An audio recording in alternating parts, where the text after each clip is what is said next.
વડોદરા શહેરમાં પઠાણી વ્યાજ વસૂલતા વ્યાજખોરો સામે પોલીસની કાર્યવાહી તેજ બની છે.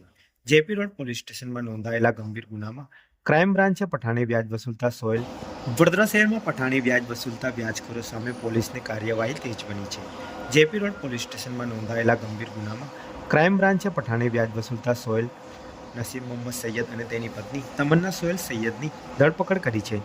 બંને આરોપીઓને કોર્ટમાં રજૂ કરતા કોર્ટે 16 ઓગસ્ટ સુધીના 7 દિવસના પોલીસ રિમાન્ડ મંજૂર કર્યા છે.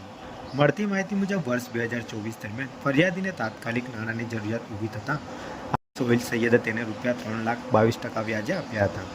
ત્યારબાદ આરોપી દંપતી દ્વારા ફરિયાદી પાસેથી કથિત રીતે સતત ઊંચા વ્યાજની ઉઘરાણી કરવામાં આવતી હતી. ફરિયાદ મુજબ આરોપીઓએ રૂપિયા વસૂલવા માટે ફરિયાદીને મારી નાખવાની ધમકી આપી હતી. એટલું જ નહીં, તેને ડ્રગ્સના કેસમાં ફસાવી દેવાની તેમજ આજીવન જેલની સજા કરાવવાની ધમકી આપી માનસિક ત્રાસ આપવામાં આવતો હોવાનો આક્ષેપ કરવામાં આવ્યો છે.